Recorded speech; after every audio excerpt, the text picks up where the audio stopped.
January I stayed with Ernelo in Arc 1950. 1950 is one of the 4 Arc villages in the MadDogSki ski area. The others are at 1600 metres, 1800 metres and 2000 metres. Les Arcs is where I had my first ski holiday over 20 years ago. At that time the Vanoise Express hadn't been built and work hadn't started on the purpose-built village of Arc 1950. Whilst I could have bought an apartment off plan, Arc 1950 didn't open for business until 2007. Building a ski village from scratch brings several benefits. The first is evident as soon as you arrive. All the parking is under the village, so the resort is entirely car free, plus there's no need to dig your car out at the end of the week if you've had snowy weather. And as you can see from this aerial shot, the village itself is really well planned and nothing is more than a few minutes walk. But for me, the biggest benefit has to be the fact that this is about as ski in, ski out as you can get.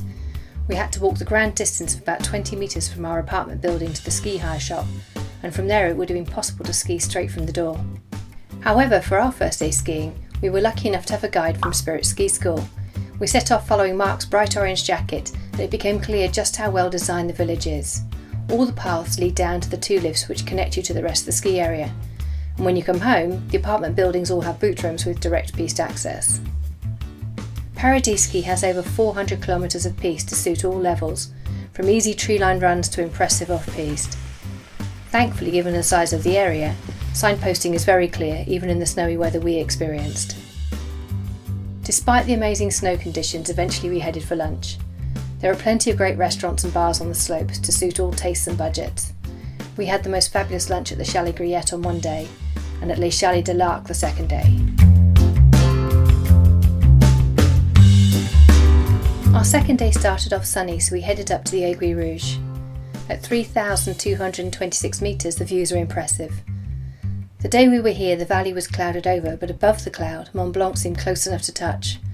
So even if it's a bit cloudy lower down, it's worth making the effort to visit this stunning viewpoint. And for less experienced skiers it's easy to take the gondola back down.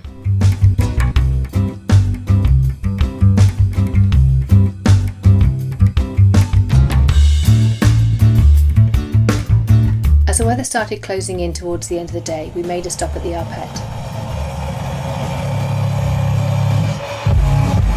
Every Wednesday, this loud mountain bar and restaurant lets off steam with a DJ après-ski party. It's always lively, and as you can see, even the misty weather isn't allowed to interfere with a good time. In Arc 1950, the nightlife isn't extensive, but it is fun. The Irish pub offers live music immediately après-ski, which is a great way to relax and replay your day over a drink or two. That said, not everyone feels the same need to sit and relax. If you're visiting Arc 1950, then George's Wine Bar is a must. They also have karaoke if you ask nicely, and everyone joins in, so no need to feel self-conscious. And if you still have some energy, you can head to Au Show, a nightclub open till the small wee hours. And being 1950, the best thing is that all these places are just minutes from each other. It was really great to come back to Les Arcs and particularly to visit this relatively new village. Arc 1950 has a single management company, which is evident both in the architecture and in the overall management of the village. Some suggest it's perhaps just a bit too perfect, but to my mind, when you're on holiday, what could be better than a picturesque village with a friendly welcome where everything is designed to be just as easy as possible? In fact, I must admit to wishing I'd bought an apartment when I was here 20 years ago.